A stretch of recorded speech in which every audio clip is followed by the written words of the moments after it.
में शीला नाम की औरत अपनी गाय गौरी के साथ रहती थी। गौरी बहुत ही सीधी सादी गाय थी और वो अपनी मालकिन की सारी बातें मानती थी। एक शाम शीला गाय को चराकर वापस घर ला रही थी। गाय रम्भाते हुए मटक मटक कर धीरे धीरे चल रही थी। तभी शीला को गुस्सा आ गया। वो गाय को डंडा मारते हुए बोली, चल रही गैया, जल्दी घर चल। खाने में तो कोई कंजूसी नहीं करती, चलने में इतनी कंजूसी क्यों करती है? जल्दी चल, अभी कितने सारे काम निपट जाते मेरे। इतना पेट भर लिया, अब चलना दुश्वार हो गया है तेरा। अब घर पहुंचकर शीला गौरी को उसके खूंटे से बांधकर घर के काम करने चली जाती है। गौरी रंभाते हुए कराहती है और कहती है, अरे माँ, मर गई रे। ये शीला जितना मुझे चराती नहीं, उससे ज्यादा तो मेरा दूध निकालती है। ऊपर से रास्ते भर डंडा मार मार कर मेरी कमर ही तोड़ दी इसने। हे भगवान, मुझे इससे बचाओ, मुझे शीला से बचा लो भगवान, नहीं तो किसी दिन ये मेरी जान निकाल लेगी। हाय रे, बेजुबान जानवरों पर कैसे मनमानी करते हैं इंसान। इसी तरह से गौरी जब भी घास चरकर आती तो रंभाते हुए भगवान को याद करती।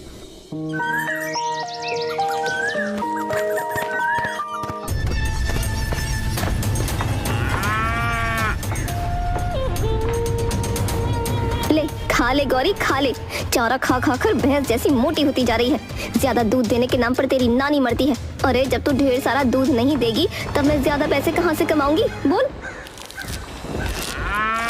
अब ज्यादा नाटक मत कर, फटाफट से सारा चारा खा ले, फिर मुझे तेरा दूध भी निकालना है। और मेरी बात ध्यान से सुन, देख बगल के घर में जो गाय है ना, वो पूरा 10 लीटर दूध देती है और तू बस 14 लीटर।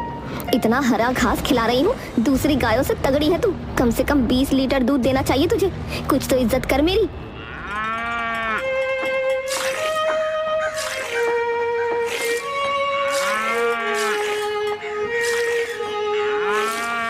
अगले दिन शीला फिर से शाम को जब वापस गौरी को घर ला रही होती है तो गौरी रास्ते में थककर रुक जाती है। तब शीला फिर से उसे डंडों से मारती है। अब चलेगी भी या तेरी डोली लेकर आऊं? जल्दी चल। कब से चलाई जा रही है मेरी माँ, थोड़ी सांस भी लेने दिया कर। जान निकालेगी क्या अब?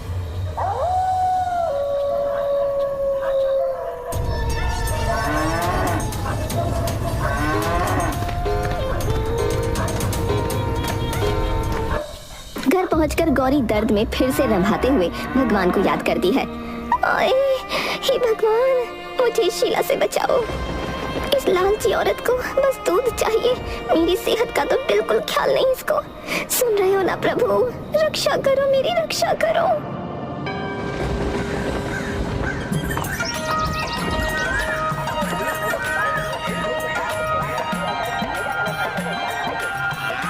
जिसमें गांव वाले अपनी गाय, भैंस और बैल को दिखाने और बेचने के लिए ले जाते थे। इस बार शीला भी गौरी को लेकर मेले में गई। गौरी अपनी सीधी सादी आदतों और खूबसूरती के कारण गांव में पहले ही मशहूर थी। अरे ये तो वही गौरी है ना जो सबसे ज्यादा दूध देती है भाई। कुछ भी कहो, नस्ल हो तो गौरी जैसी भाई। भाई वाह, मजा ही आ गया इसको देखकर तो। हाँ, लेकिन शीला इसे बहुत मारती है। बेचारी गौरी को कोई आराम ही नहीं मिलता इसके पास। अरे चुप रहो, मेरी गाय है, मैं उसके साथ जो चाहे करूं। तुम लोग कौन होते हो बोलने वाले? बस हम तो यही कह रहे थे कि जानवरों को भी प्यार से रखना चाहिए भाई। देखो तो कितनी मासूम लग रही गौरी है। मेरी गौरी जितना खाती है उतना दूध भी देगी। अब चुपचाप निकलो यहाँ से, नहीं तो मुझे जानवरों के साथ साथ तुम जैसों का इलाज भी अच्छे से आता है। गौरी चुपचाप ये सुन रही थी। उसे महसूस हुआ कि लोग उसकी हालत पर तरस खा रहे हैं। जब मेला खत्म हुआ तो शीला उसे घर वापस लाने लगी। रास्ते में गौरी धीमे चल रही थी और शीला को गुस्सा आ गया। चल रही गैया, तेरे नखरे अब मैं बर्दाश्त नहीं करूंगी। अगर तू ज्यादा दूध नहीं देगी तो बेच दूंगी तुझे। अरे क्या बोल रही है शीला, मैं इसको अपना सारा दूध एक बार में ही दे देती हूँ, ऊपर से ये मुझे बेचने का सोच रही है। हे भगवान, क्या करूँ?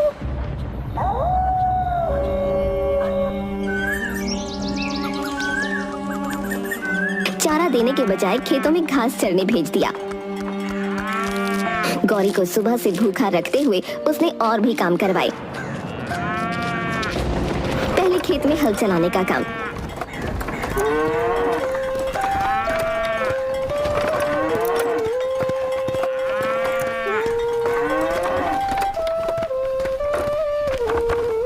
फिर घर लौटकर पानी के घड़े खींचने का। सुन रही गौरी, अब तेरे खाली दूध देने से काम न चलेगा, तुझे और भी काम करने पड़ेंगे।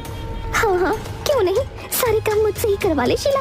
खुद खाली बैठकर पड़ोस की औरतों से जुगलखोरी कर, ये क्या दिन देखने पड़ रहे हैं मुझे। अब बैलों वाले काम भी मुझे करने होंगे। कलयुग है, घोर कलयुग। ज्यादा नाटक मत कर, मैं तेरी मालकिन हूँ, जो चाहिए मुझे वो करना होगा तुझे। इसमें तो मेरी जान ही निकल जाएगी। मालकिन ऐसा ना करो, रहम करो। गौरी थकान और दर्द से कराहने लगी, लेकिन शीला ने उसकी तकलीफ पर ध्यान न दिया। गांव वाले दूर से ये सब देख रहे थे। लोगों ने कहा कि शीला को अपनी गाय से इतना काम नहीं करवाना चाहिए।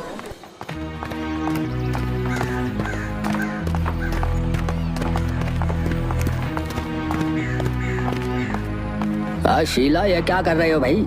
गाय तो दूध देने के लिए होती है, ना कि सारे काम करने के लिए। बैलों के काम है। अगर इतना ही लालच है तो एक बैल खरीद लो। ये मेरी गाय है, तुम लोग अपने काम से काम रखो। लेकिन भगवान भी जानवरों की सेवा करने को कहते हैं। अगर तू ऐसा करेगी तो तुझे सजा मिलेगी। भगवान ने मुझे गाय दी है तो वो मेरे काम आएगी। तुम लोग ज्यादा भाषणबाजी मत करो यहाँ। अगर इतना बुरा लग रहा है तो इसके हिस्से का काम तुम लोग कर दो ना। इतना कहते हुए वो लोग वहाँ से निकल गए।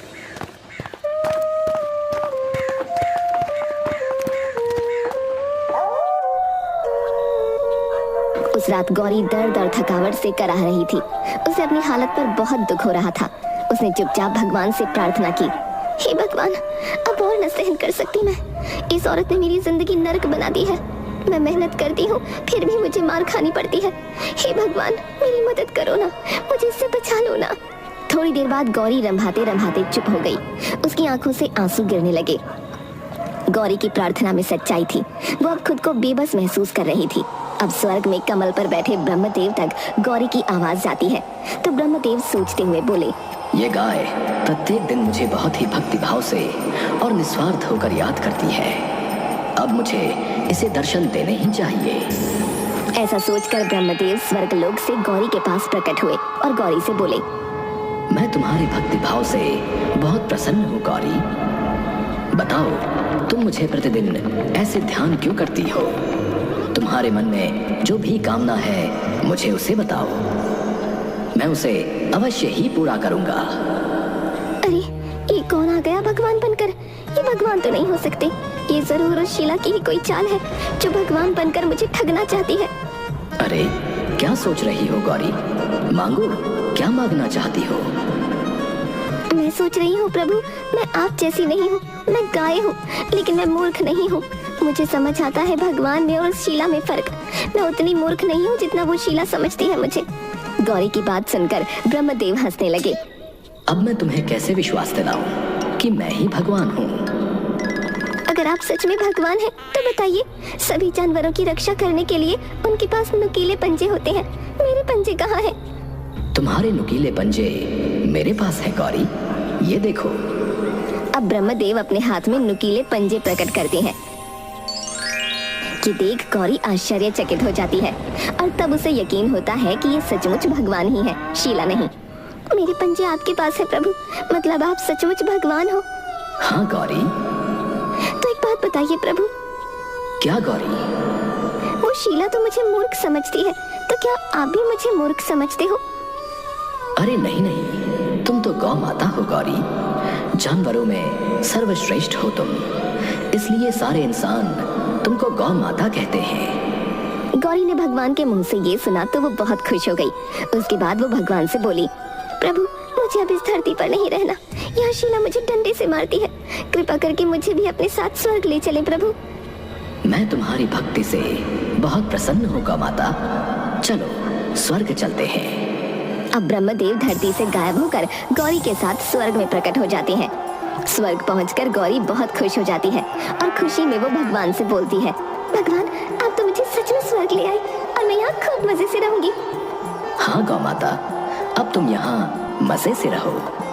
इतना कहकर भगवान गायब हो गए। अब स्वर्ग में गौरी खूब मजे से रहने लगी।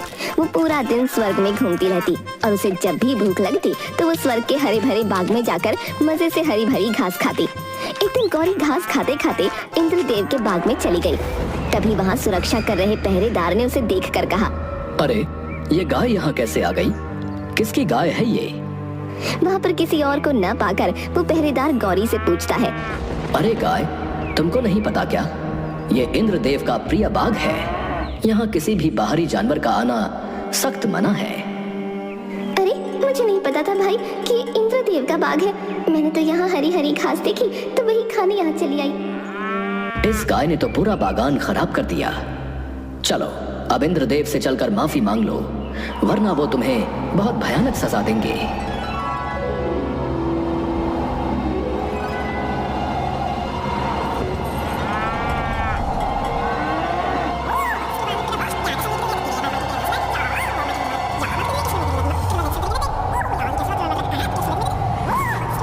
पहरेदार, तुमने इस गाय को बताया नहीं था क्या कि यह देवराज इंद्र का प्रिय बगीचा है?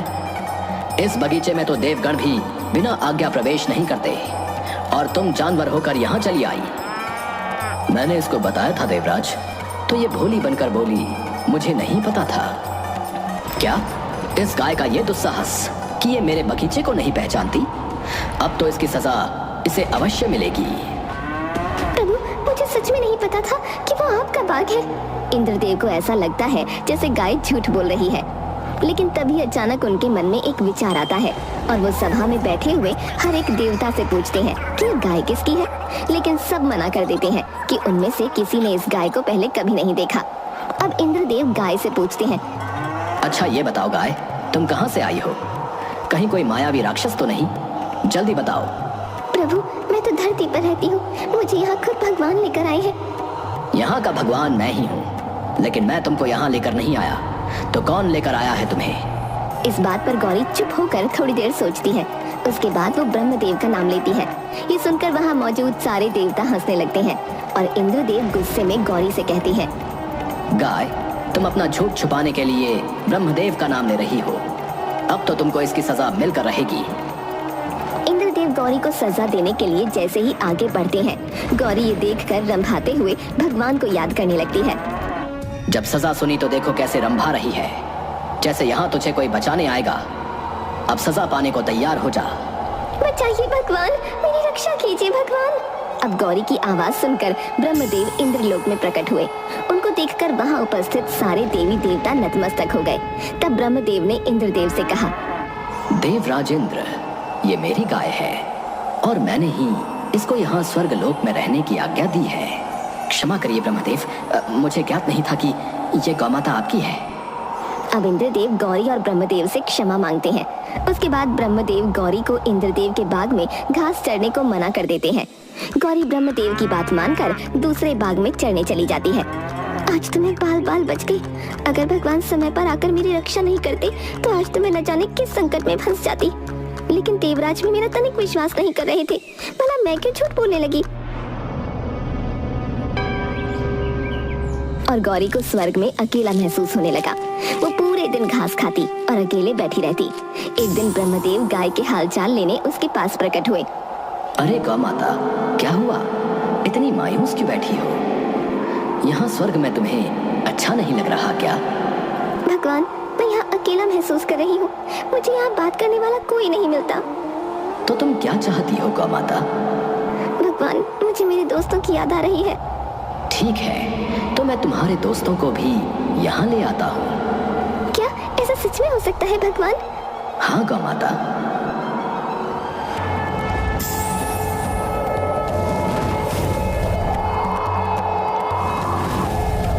अब धरती पर जहाँ गौरी के 4-5 दोस्त गाय बैठी होती, वो वहाँ प्रकट होते और सबको लेकर स्वर्ग में गौरी के पास ले जाते हैं। अपने दोस्तों को देखकर गौरी बहुत खुश होती है और भगवान का धन्यवाद करती है। उसके बाद ब्रह्मदेव गायब हो जाते हैं।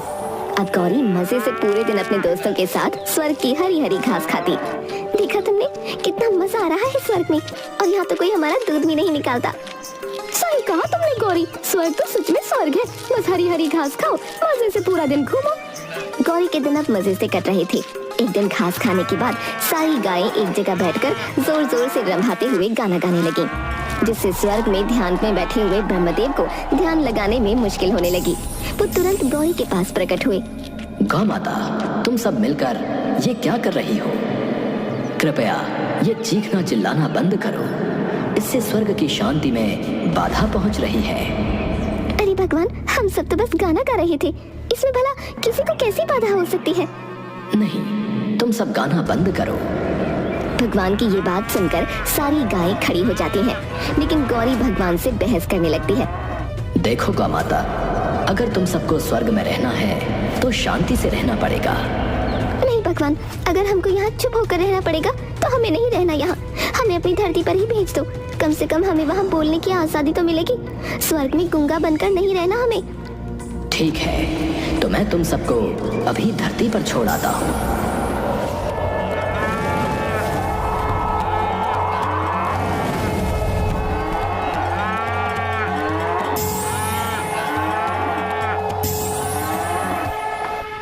भगवान के इतना बोलते ही अचानक से गौरी की आंख खुल गई। तब उसने देखा शीला उसे डंडे से मारकर नींद से उठा रही है। तब गौरी को पता चला कि वो सपना देख रही थी। अच्छा हुआ ही सपना था, बिना बोले मैं नहीं रह सकती। खैर, सपने में ही सही, स्वर्ग के दर्शन तो हो ही गए। और दूध देना तो मेरा फर्ज है। अगर दूध नहीं निकलेगा तो मेरा पेट वैसे ही खराब हो जाएगा। और जितना मैं ड्रामा करती थी उतनी जोर से भी नहीं मारती मेरी शीला। और बेचारी पूरा दिन मेरी सेवा में भी तो लगी रहती है। ना बाबा ना, मैं तो किसी के बुलाने से भी ना जाऊं, यही अच्छी हूँ। हाँ। अब शीला गौरी को जंगल में चराने ले जाती है। वहाँ घास चढ़ते चढ़ते गौरी अपने दोस्तों के साथ जोर जोर से रंभाते हुए गाना गाती है और खूब खुश होती है कि उसको यहाँ गाते हुए कोई रोकने टोकने वाला भी नहीं है।